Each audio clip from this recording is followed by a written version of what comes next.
আসসালামু আলাইকুম ওয়া রাহমাতুল্লাহি ওয়া বারাকাতুহু।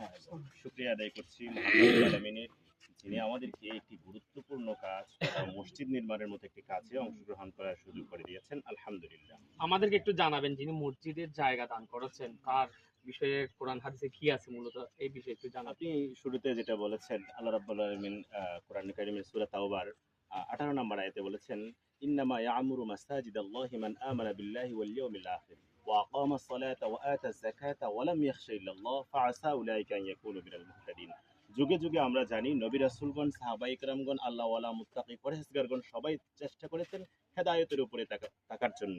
তো আল্লাহ রাব্বুল আলামিন এখানে বলেছেন, তারাই মসজিদ নির্মাণ করবে, মসজিদ প্রতিষ্ঠা করবে, রক্ষণাবেক্ষণ করবে, যারা আল্লাহর উপরে পূর্ণ আস্থা রাখে এবং আখিরাতের প্রতি বিশ্বাস রাখে, নামাজ কায়েম করে, যাকাত প্রদান করে।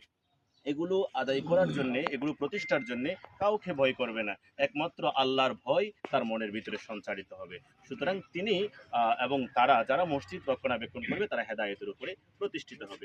বিশ্বনবী সাল্লাল্লাহু আলাইহি ওয়াসাল্লাম হাদিসে কারীমের মধ্যে বলেছেন, মান বানা লিল্লাহি মাসজিদান বানাল্লাহু লাহু বাইতান ফিল জান্নাহ। যে ব্যক্তি একটি ঘর তথা আল্লাহর জন্য মসজিদ নির্মাণ করবে, আল্লাহ রাব্বুল আলামিন তার জন্য জান্নাতের মধ্যে একটি ঘর নির্মাণ করবে। সুতরাং প্রিয় বিশ্ব মুসলিম উম্মাহ যারা অনলাইনের মাধ্যমে আমাদেরকে দেখছেন, এই মসজিদ তথা বিশ্বনবী সাল্লাল্লাহু আলাইহি ওয়াসাল্লামের অত্যন্ত গুরুত্বপূর্ণ একটি মুজিজা অন্যান্য নবী রাসূলের উপরে।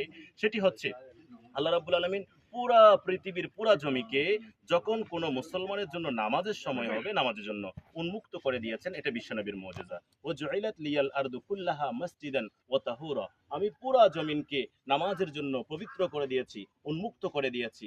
এবং সুতরাং এমতা অবস্থায় নির্দিষ্ট সময়ে প্রত্যেকটা মুমিনের জন্য নামাজ আদায় করা ফরজ। ইন্নাস সালাতা কানাত আলাল মুমিনিনা কিতাবাম মাওকুতা। এখানে আমরা দেখতে পাই কিছু কিছু মানুষেরা কাজের কথা বলে এবং বিভিন্ন কর্মব্যস্ততায় থেকে তারা সারাদিনে একই সাথে 5 ওয়াক্ত নামাজ আদায় করার জন্য চেষ্টা করে, কিন্তু না, দিন সেটা বলে নাই, আপনাকে শরীয়ত সেটা বলে নাই। শরীয়ত বলেছে ইন্নাস সালাতা কানাত আলাল মুমিনিনা কিতাবাম মাওকুতা। যখন আপনার নামাজের সময় হয়েছে, নির্দিষ্ট ওয়াক্ত এসেছে, ঠিক ওই মুহূর্তে আপনাকে ফরজ নামাজ আদায় করতে হবে। সুতরাং নির্দিষ্ট সময়ে নির্দিষ্ট আজানের সাথে সাথে মসজিদে এসে জামাতের সাথে নামাজ আদায়ের জন্য সহযোগিতা করার জন্য মাধ্যম হয়েছে। আলহামদুলিল্লাহ। আমি সহযোগিতার ক্ষেত্রে বলবো, আমাদের বটতলী জামে মসজিদের একটি দৃষ্টান্ত আমি তুলে ধরবো, যে বাংলাদেশে অনেকগুলো ধর্ম, যে বিশ্বে অনেকগুলো ধর্ম প্রচলিত আছে।